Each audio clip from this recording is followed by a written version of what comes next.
बिस्मिल्लाहिर्रहमानिर्रहीम। Dear students, अस्सलामु अलैकुम। आज हम डिस्कस करने जा रहे हैं मॉडर्न टेक्निक क्रोमेटोग्राफी। इससे पहले इस चैप्टर में हमने जो टेक्निक्स डिस्कस की, मसलन crystallisation, sublimation, solvent extraction and filtration, these are the techniques of separation and purification on large scale. ये जो पहले हम टेक्निक्स पढ़ चुके हैं, ये किसी भी कंपाउंड की लार्ज अमाउंट को प्योरीफाई करने के लिए, सेपरेट करने के लिए यूज़ करते हैं। तो आज हम जो टेक्निक पढ़ेंगे chromatography, this chromatography is used for isolation, separation and purification of small quantity of compounds. The word chromatography is derived from Greek word chromatus. Chromatus means color writing. This technique was invented in 1900 by Mikhail Tsvet, who was a Russian italic botanist. Mikhail Tsvet was born in Italy. His mother was Italic and his father was Russian official. इसने physics और mathematics में तालीम हासिल की, लेकिन he was interested in botany. बाद में उसने बॉटनी में पीएचडी की डिग्री हासिल की और उसी प्लांट्स में पिगमेंट्स को आइसोलेट करने के लिए उसने ये सबसे पहले ये टेक्निक इस्तेमाल की, chromatography. Pigments are the coloured substance, these are the coloured substances present in plants.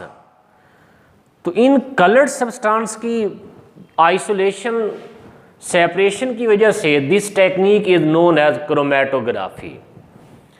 तो इसका ओरिजिन जो था क्रोमेटोग्राफी का, that was due to isolation of coloured pigments, coloured substances. लेकिन अब ये सिर्फ कलर्ड सब्सटेंस को अलहदा करने के लिए इस्तेमाल नहीं करते, it can be used for separation of colourless substances. जो इसका ओरिजिन था वो कलर्ड सब्सटेंस के लिए था। तो इस तरह ये ऐसी technique, this technique is also application of distribution law या पार्टीशन लॉ, जो हम पहले पढ़ चुके हैं। This technique is also application of distribution law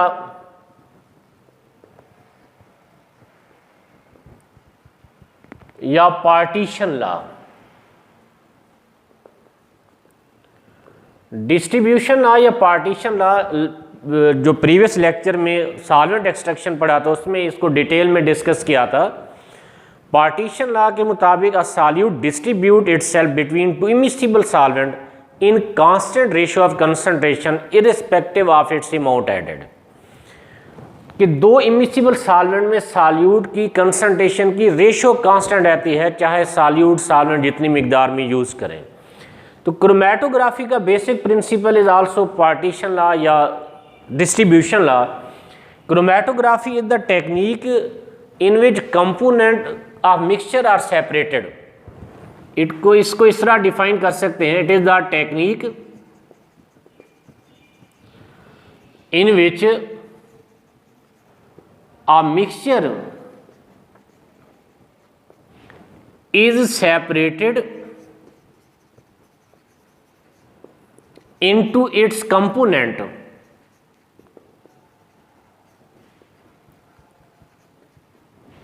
due to their relative affinities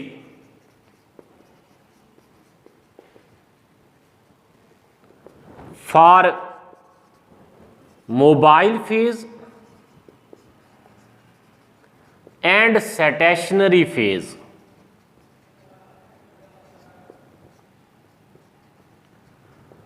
तो वहाँ सॉल्वेंट एक्सट्रैक्शन में डिस्ट्रीब्यूशन लॉ या पार्टीशन लॉ में हमने लफ्ज़ यूज़ किया था, solute is distributed between two immiscible solvents. तो यहाँ इमिसिबल सॉल्वेंट की बजाय हम लफ्ज़ यूज़ कर रहे हैं mobile phase and stationary phase. These are also immiscible with each other. तो वो कंपोनेंट्स जिनको अलहदा करना है वो इन दोनों फेजेज में, दोनों इमिसिबल सॉल्वेंट में इस तरह डिस्ट्रीब्यूट होंगे कि their ratio of concentration in two phases remain constant. This constant ratio is known as distribution coefficient या partition coefficient. It is the basic principle of chromatography. तो यहाँ हम लफ्ज़ यूज़ कर रहे हैं mobile phase and stationary phase. Mobile phase या moving phase, जो मूव कर सके, ऐसा फेज जो स्टेशनरी फेज के ऊपर फ्लो करता है। The phase which flows over stationery phase is called moving phase या मोबाइल फेज, और इट मे बी लिक्विड और गैस। ये लिक्विड स्टेट में भी हो सकता है या गैसियस स्टेट में भी हो सकता है। इसी तरह दूसरा टर्म हम यूज़ कर रहे हैं यहाँ stationary phase. Stationary phase is the phase over which mobile phase flows, जिसके ऊपर मोबाइल फेज फ्लो करता है। It is the phase over which moving phase या mobile phase flows is called stationary phase. और स्टेशनरी फेज में be solid और liquid supported on some inert solid surface like glass।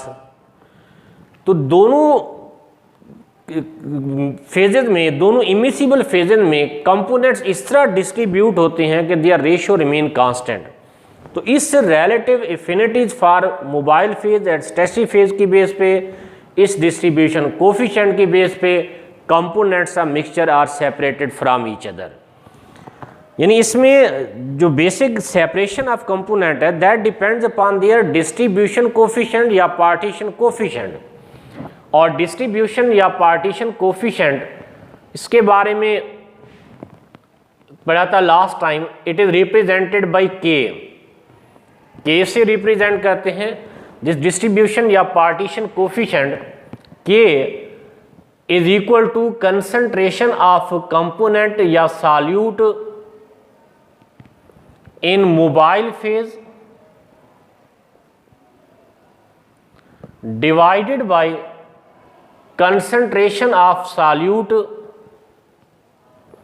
in stationary phase। तो इन दोनों phases में concentration की ratio remain constant. It is independent of amount of solute, it is independent of amount of mobile phase, it is independent of amount of stationary phase। Value of K distribution coefficient या partition coefficient only depend upon temperature। तो अगर तीन possibilities हैं, पहली possibility if K is greater than 1, अगर K की value 1 से ज़्यादा है। 1 से ज़्यादा कैसे होगी? अगर न्यूमरेटर वाली वैल्यू ज़्यादा हो, डिनोमिनेटर वाली वैल्यू कम हो, तो ratio will be greater than 1। तो इसका मतलब है ये concentration of solute in mobile phase is greater than stationary phase. यानी ऐसा कंपोनेंट, ऐसा सॉल्यूट जिसकी के वैल्यू ग्रेटर होगी, that component will be more soluble in mobile phase. ऐसा solute will be more soluble in mobile phase. और वो component जो mobile phase में ज़्यादा सॉल्युबल होगा वो मूविंग फेज या मोबाइल फेज के साथ ज़्यादा ट्रैवल करेगा। इसी तरह इफ वैल्यू ऑफ के इज लेस देन 1, अगर के की वैल्यू 1 से कम हो, और ये रेशियो 1 से कम कैसे होगी? अगर डिनोमिनेटर वाली वैल्यू ग्रेटर हो, न्यूमरेटर वाली वैल्यू कम हो। यानी अगर सॉल्यूट स्टेशनरी फेज में ज़्यादा सॉल्युबल हो तो value of distribution coefficient will become less than 1। यानी इस केस में solute is more soluble in stationary phase. और ऐसा कंपोनेंट जो स्टेशनरी फेज में ज़्यादा सॉल्युबल होगा वो मोबाइल फेज के साथ ज़्यादा ट्रेवल नहीं कर सकेगा। तीसरी पॉसिबिलिटी है if value of k is equal to 1, अगर k की वैल्यू 1 के बराबर हो तो then solute is equally soluble in stationary phase as well as in mobile phase. तो हर सॉल्यूट की हर कंपोनेंट के लिए distribution coefficient is constant, it depend upon the temperature and nature of solute. तो हर कंपोनेंट की k वैल्यू डिफरेंट होने की वजह से हर कंपोनेंट हर सॉल्यूट मोबाइल फेज के साथ डिफरेंट डिस्टेंस ट्रैवल करेगा। तो इस डिस्ट्रीब्यूशन कोफिशिएंट की वैल्यू के बेस पे कंपोनेंट्स या solute present in the mixture are separated, components of mixture are separated. तो अगर हम क्रोमैटोग्राफी की टाइप्स को डिस्कस करें तो क्रोमैटोग्राफी को on the basis of stationary phase या मोबाइल फेज डिफरेंट क्लासेस में क्लासीफाई कर सकते हैं। मसलन मोबाइल फेज के बारे में पढ़ा है मूविंग फेज। मूविंग फेज या तो लिक्विड स्टेट में होगा या it may be in gaseous state, और stationary phase is in liquid state या सॉलिड स्टेट। तो अगर हम इन स्टेशनरी फेज और मोबाइल फेज की बेस पे क्रोमैटोग्राफी को क्लासीफाई करें, for example if classification is based on mobile phase तो chromatography is of two types. ये types of chromatography, types of chromatography based on mobile phase. अगर हम mobile phase की base पे क्रोमैटोग्राफी को क्लासीफाई करें तो it is of two types, क्योंकि mobile phase may be in liquid state या इन गैसियस स्टेट। अगर मोबाइल फेज लिक्विड स्टेट में हो तो it is called liquid chromatography.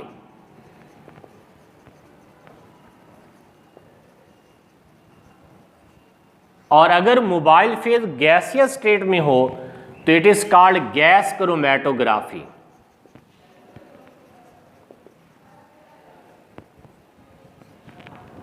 फिर अगर मोबाइल फेज लिक्विड है और स्टेशनरी फेज लिक्विड या सॉलिड दोनों स्टेट में हो सकता है, तो इस तरह लिक्विड क्रोमैटोग्राफी स्टेशनरी फेज के लिहाज से दो तरह की हो सकती है। ये liquid chromatography is of two types. अगर मोबाइल फेज लिक्विड है और स्टेशनरी फेज भी लिक्विड है तो it is called liquid liquid chromatography.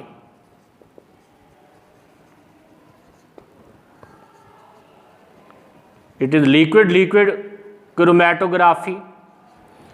दूसरी पॉसिबिलिटी है कि अगर स्टेशनरी फेज सॉलिड स्टेट में हो और मोबाइल फेज लिक्विड है तो it is called liquid solid chromatography. Liquid solid chromatography. इसी तरह अगर मोबाइल फेज गैसियस स्टेट में है, गैस क्रोमैटोग्राफी, ये भी दो तरह की हो सकती है depending upon the stationery phase.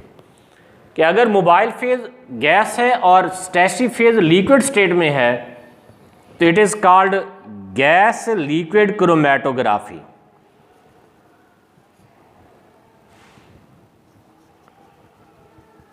और अगर स्टेशनरी फेज सॉलिड स्टेट में है तो it is called gas solid chromatography.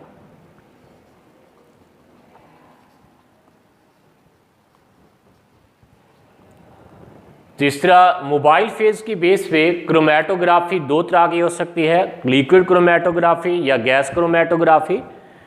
Liquid chromatography दो तरह की हो सकती है, लिक्विड लिक्विड क्रोमैटोग्राफी या liquid solid chromatography.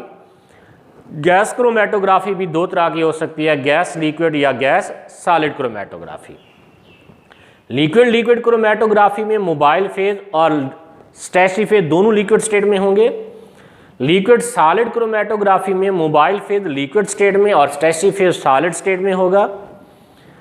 Gas liquid chromatography में मोबाइल फेज गैसियस स्टेट में और स्टैटिक फेज लिक्विड स्टेट में। गैस सॉलिड क्रोमेटोग्राफी में मोबाइल फेज गैसियस स्टेट में और स्टैटिक फेज सॉलिड स्टेट में।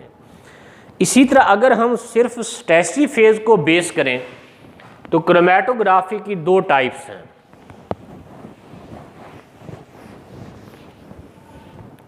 ये types of chromatography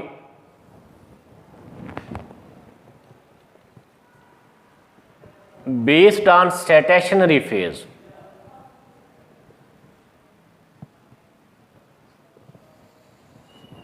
based on stationary phase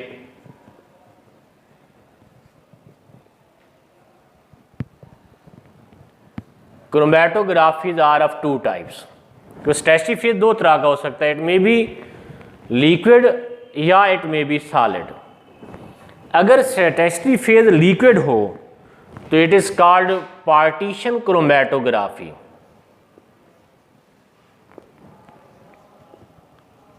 mobile phase चाहे लिक्विड हो या गैस हो, स्टैटिक फेज अगर लिक्विड स्टेट में है तो it is called partition chromatography. For example जैसे paper chromatography is example of partition chromatography. Second type is adsorption chromatography.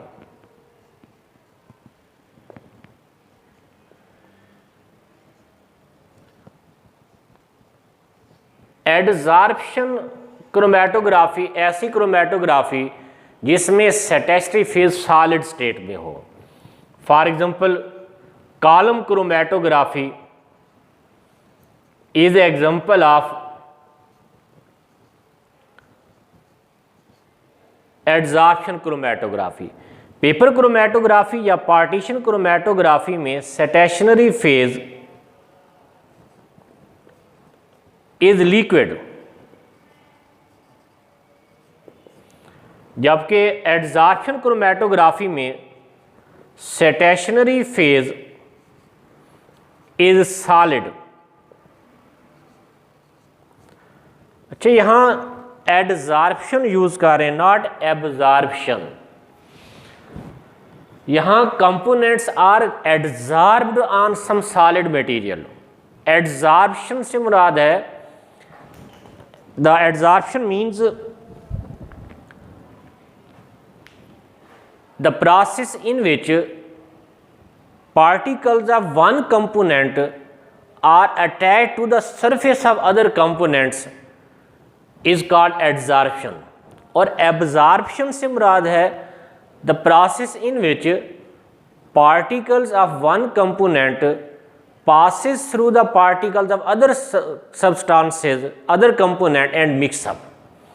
तो यहाँ adsorption में जो कंपोनेंट्स ऑफ मिक्सचर जिसको आप अलग करना चाह रहे हैं, they get adsorbed at the surface of solid material. इससे chromatography is known as adsorption chromatography. तो इस चैप्टर में we will discuss the paper chromatography which is example of partition chromatography. तो यहाँ पेपर क्रोमेटोग्राफी डिस्कस करेंगे।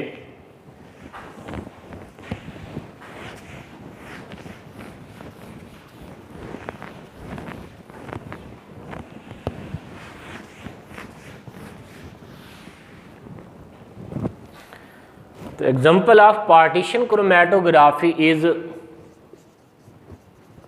Paper chromatography.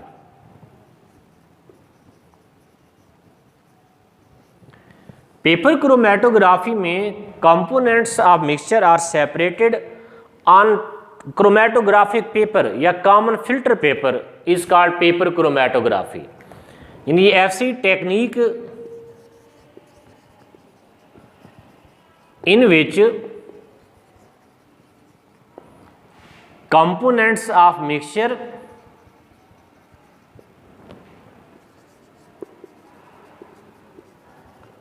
are separated on chromatographic paper या common filter paper is called paper chromatography. Paper chromatography is example of partition chromatography. यहाँ paper chromatography में filter paper, common filter paper is used और filter paper के pores में water molecules act as static phase. So static phase is liquid water, इसलिए it is example of partition chromatography. Paper chromatography is of 3 types. इसकी 3 type हैं। Number 1 ascending paper chromatography. Ascend कहते हैं to move upward, यानी ऐसी chromatography जिसमें mobile phase upward move करे। यहां ये strip of filter paper is used in paper chromatography. The water molecule absorbed in the pores of filter paper act as static phase. तो ऐसी paper chromatography in which mobile phase travel from bottom to top upward move करे is known as ascending paper chromatography. Second type is descending paper chromatography. Descend means to move downward. तो ऐसी chromatography in which mobile phase travel from top to bottom, अगर mobile phase top से bottom की तरफ flow करे तो it is called descending paper chromatography. Third type is radial या circular paper chromatography. ऐसी क्रोमेटोग्राफी जिसमें mobile phase centre of paper से कॉर्नर की तरफ ट्रैवल करे in the form of circle is known as circular या रेडियल क्रोमेटोग्राफी। तो यहाँ इस टॉपिक में हम डिस्कस करेंगे असेंडिंग पेपर क्रोमेटोग्राफी कि असेंडिंग पेपर क्रोमेटोग्राफी की मदद से किसी मिक्सचर के कंपोनेंट्स को किस तरह अलहदा कर सकते हैं। तो इसके लिए सबसे पहले take a strip of chromatographic paper या वाटमैन 1 फिल्टर पेपर। एक फिल्टर पेपर की रेक्टेंगुलर स्ट्रिप लें, उसके बाद draw a lead line with lead pencil along 1 edge. एक एज से कुछ फासले पे लेड पेंसिल से लाइन ड्रा करें। This line will be known as base line. इस लाइन को बेस लाइन कहते हैं। उसके बाद जिस मिक्सचर के कंपोनेंट्स को सेपरेट करना हो, put the spot of that mixture on this base line with the help of micropipette, with the help of capillary tube. For example, if you are given a mixture of 2 components A and B, let's say we are given a mixture of A and B। अब इस mixture में A और B component को separate करने के लिए then put the spot of this mixture on base line with the help of capillary tube।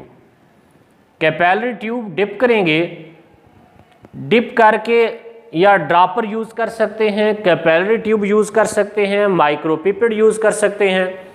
यहाँ dip करके यहाँ जस्ट टच करेंगे तो यहाँ एक धब्बा सा लग जाएगा, स्पॉट बन जाएगा। This spot is known as, let's say X से रिप्रेजेंट कर लें, this is the spot of mixture. अगर सिर्फ कंपोनेंट्स ऑफ मिक्सचर को सेपरेट करना हो तो only spot of mixture is put on the base line. सिर्फ स्पॉट ऑफ मिक्सचर यहाँ पुट करने की ज़रूरत है। लेकिन अगर कंपोनेंट्स ऑफ मिक्सचर को आइडेंटिफाई भी करना हो, then also put the spot of known sample present in the mixture. फिर उस सैंपल्स के भी स्पॉट लगाना होंगे। फॉर एग्जांपल अगर ये it is a mixture of two component A and B, तो put the spot of pure A component as well as put the spot of B component, then dry these spots, फिर इनको खुश्क होने दें। जब ये खुश्क हो दें then suspend this paper in the chromatographic tank containing the mobile phase। ये उसके बाद क्रोमेटोग्राफिक टैंक में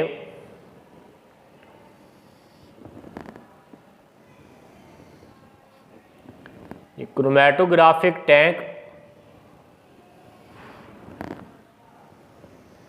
containing mobile phase, mobile phase कोई सिंगल लिक्विड भी हो सकता है या mixture of different liquids can be used as mobile phase. ये क्रोमेटोग्राफिक टैंक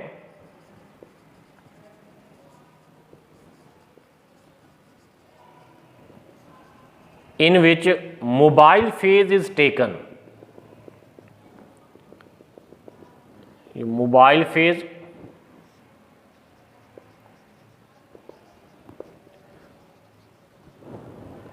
उसके बाद then suspend this paper in chromatographic tank in such a way कि lower impregnated end should dip into the solvent या mobile phase, कि इसको glass rod और clip की मदद से पेपर को सस्पेंड करें इन क्रोमेटोग्राफिक टैंक, इस तरह सस्पेंड करें कि इसका लोअर एंड इम्प्रेगनेटेड एंड इस सॉल्वेंट में डिप कर जाए, मोबाइल फेज में डिप कर जाए, but the spots should remain outside the solvent. ये स्पॉट इस मोबाइल फेज में डिप नहीं करने चाहिए, सिर्फ लोअर एज इसका डिप कर जाए।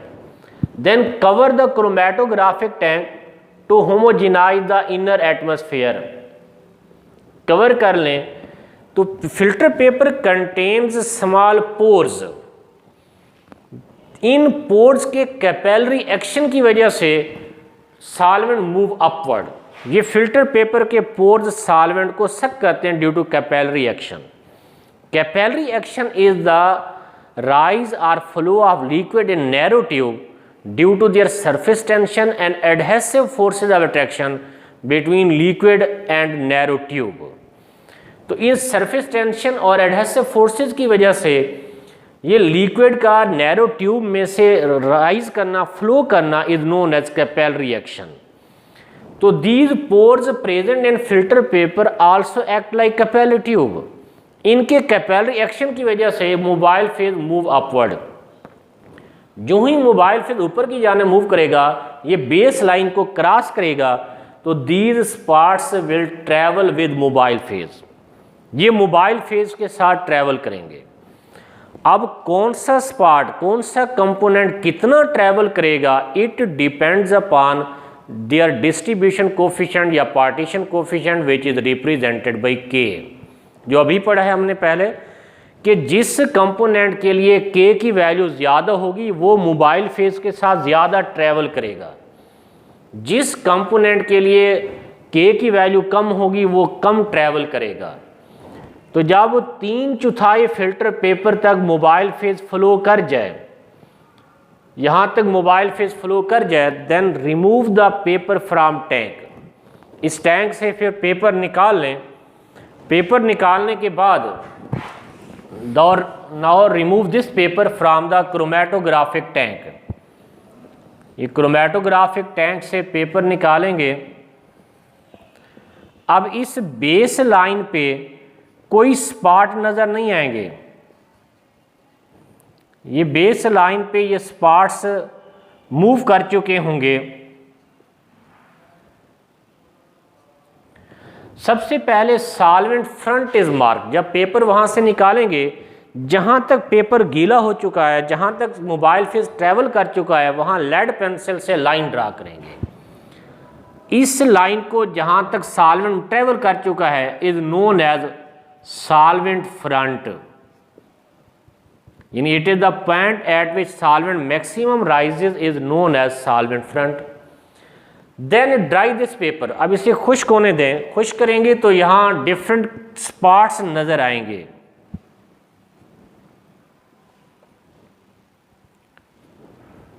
कि यहाँ जब आप फिल्टर पेपर या क्रोमेटोग्राफिक पेपर क्रोमेटोग्राफिक टैंक में पुट करते हैं, सस्पेंड करते हैं, तो यहाँ एक ख्याल ये रखना है कि इसका लोअर एज इसमें मोबाइल फेज में डिप करे और ये स्पार्ट्स मोबाइल फेज के बाहर रहें।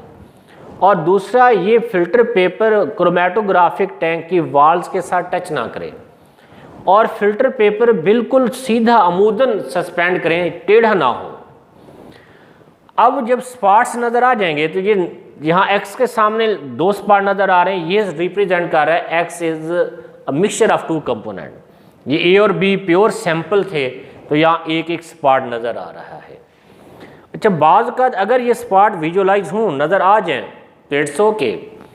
बाज़ का अगर ये स्पॉट्स नज़र नहीं आ रहे तो फिर कोई फिज़िकल या केमिकल मेथड यूज़ करते हैं टू विजुअलाइज दीज स्पॉट्स। मसलन फिज़िकल मेथड में, ये फिज़िकल मेथड में हीट करते हैं, बाज़ का हीट करने से स्पॉट्स वाज़े हो जाते हैं, या यूवी लाइट यूज़ करते हैं, यूवी लैंप यूज़ करते हैं, अल्ट्रावायलेट रेडिएशन पास करने से स्पॉट्स वाज़े हो जाते हैं। या अगर इससे भी स्पॉट वाज़े ना हो रहे हों तो फिर केमिकल मेथड यूज़ करते हैं। केमिकल मेथड में we have to use some locating agent. Locating agent जैसे हाइड्रोजन सल्फाइड कुछ कंपोनेंट के लिए यूज़ करते हैं, अमाइनो एसिड्स के लिए निनहाइड्रिन यूज़ करते हैं, रूबिनिक एसिड यूज़ करते हैं, एट्सेट्रा। लेड कैडमियम की सेपरेशन के लिए hydrogen sulphide as a locating agent use करते हैं, ये केमिकल स्प्रे करेंगे, स्पॉट्स विजुअलाइज हो जाएंगे। अमाइनो एसिड की सेपरेशन के लिए निनहाइड्रिन सॉल्यूशन स्प्रे करते हैं, स्पॉट्स वाज़े हो जाएंगे। अब यहाँ सेपरेशन हो गई है, आइडेंटिफिकेशन, अब ये किस कंपोनेंट, कौन सा कंपोनेंट का स्पॉट है, ये कौन से कंपोनेंट का स्पॉट है, ये आइडेंटिफाई करने के लिए we have to determine the retardation factor of each component. फिर इसका रिटार्डेशन फैक्टर मालूम करना होगा, RF वैल्यू डिटरमिन करना होगी। Retardation factor which is represented by RF। ये retardation factor depends upon distribution coefficient. ये RF value is equal to distance travelled by solute from base line divided by distance travelled by solvent या mobile phase. This ratio is known as RF value. और distance travelled by solute is always less than distance travelled by solvent, इसलिए value of RF for any component is always less then 1। ये value 1 से कम होगी और each component has its specific RF value. इस RF value की base पे we can identify the components of mixture.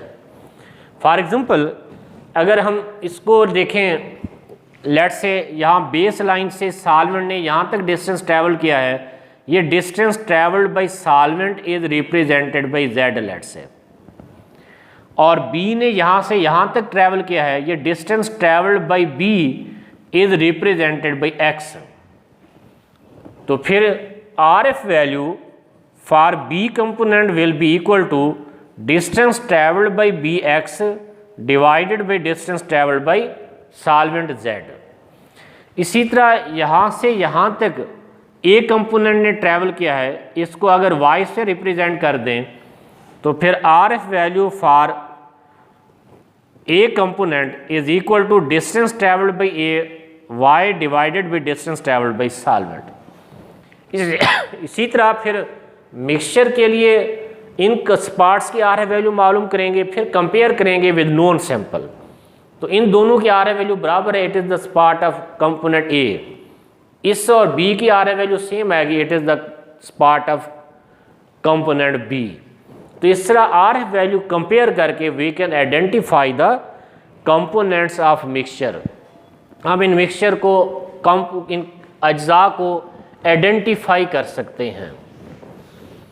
अब ये क्रोमेटोग्राफी कहाँ कहाँ यूज़ करते हैं, यूजेज ऑफ क्रोमेटोग्राफी। कोई भी प्रोडक्ट जब हम तैयार करते हैं लेबॉर्ट्री में तो that is the crude product, उसमें इम्प्योरिटीज़ होती हैं, तो उस प्रोडक्ट को प्योरीफाई करने के लिए क्रोमेटोग्राफी यूज़ करते हैं। प्रोडक्ट को आइसोलेट करने के लिए, सेपरेट करने के लिए क्रोमेटोग्राफी यूज़ करते हैं ऑर्गेनिक सिंथेसिस में। It is used in organic synthesis for isolation, for separation, for purification of products. लेकिन ये याद रहे, this paper chromatography is used for isolation, separation and purification of very small amount of compound.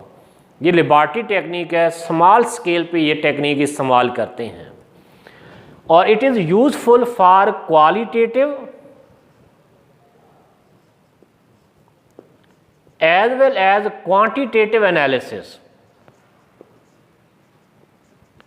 ये दोनों qualitative और quantitative analysis में useful है, दोनों के लिए हम क्रोमेटोग्राफी टेक्निक इस्तेमाल कर सकते हैं। तो इट वाज द क्रोमेटोग्राफी। ये जो पहले हमने टेक्निक्स पढ़ी हैं वो पहले बताया है कि वो टेक्निक्स हम कंपाउंड की लार्ज अमाउंट को प्योरीफाई या सेपरेट करने के लिए यूज़ करते हैं। ये paper chromatography is used for isolation, separation, purification of small amount of compound in it is the laboratory technique. ये मॉडर्न टेक्निक है, इम्पॉर्टेंट टेक्निक है। तो ये था हमारा आज दूसरे चैप्टर का आखिरी टॉपिक था। ये 5 टेक्निक्स हमने इस चैप्टर में पढ़ी हैं। ये पांचों टेक्निक्स जिस तरह पहले भी बताया है, इसके थ्योरेटिकल एस्पेक्ट्स हमने डिस्कस किए हैं। इनकी प्रैक्टिस इंशाल्लाह लेबॉर्ट्री में आप लोग करेंगे। ये सारी क्रोमेटोग्राफी कैसे की जाती है, क्रिस्टलाइजेशन, ये लेबॉर्ट्री में सारी इनकी प्रैक्टिस कर सकते हैं। अल्लाह आपका हामी नासिर हो।